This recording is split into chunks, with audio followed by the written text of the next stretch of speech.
20व्या शतकाच्या पूर्वार्धात देशभर स्वातंत्र्याचे वारे वाहत होते.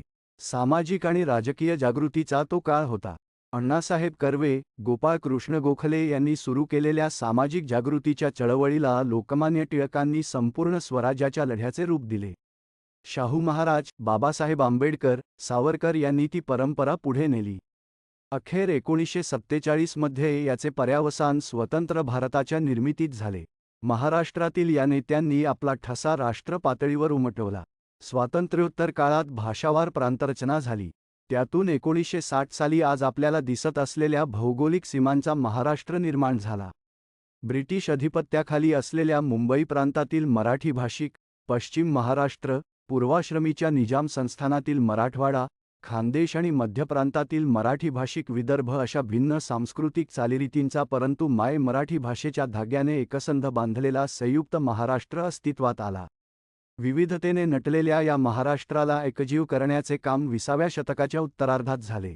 1900 ते 1930 या 30 वर्षात जन्माला आलेल्या अनेक लोकोत्तर नेत्यांचा आणि व्यक्तींचा हा कार्यकाळ.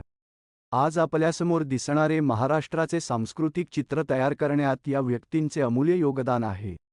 राजकीय, सामाजिक, कला, साहित्य, क्रीडा अशा अनेक विषयात या व्यक्तींनी मोलाची कामगिरी बजावली. विठ्ठलराव विखे पाटील यांनी सहकार चळवळीचा घालून दिलेला पायंडा आणि त्याचा प्रभावी प्रसार करणारे यशवंतराव चव्हाण, एस.एम. जोशींचा समाजवाद, पु. ल. देशपांडे, ग. दी. माडगूळकर, लता मंगेशकर इत्यादींनी साहित्य आणि कला क्षेत्रात दिलेले योगदान, क्रिकेट, कुस्ती आणि इतर क्रीडा क्षेत्रात मराठी खेळाडूंनी केलेले विक्रम यातूनच महाराष्ट्राची अस्मिता निर्माण झाली. 1900 ते 1930 या काळात महाराष्ट्रात जन्माला आलेल्या या असामान्य व्यक्तींचे कार्य आजच्या पिढीसमोर सतत राहणे आवश्यक आहे.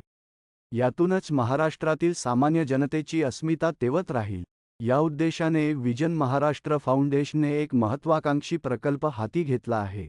इंटरनेटच्या या बदलत्या युगात या असामान्य शताब्दीत वीरांच्या जीवनावर आणि त्यांच्या कार्यावर प्रकाश पडणारी सविस्तर संकेतस्थळे तयार करण्याचा प्रकल्प संस्थेने हाती घेतला आहे. 300हून अधिक अशा असामान्य व्यक्तींची यादी करण्यात आली आहे. यावर काम सुरू देखील झाले आहे.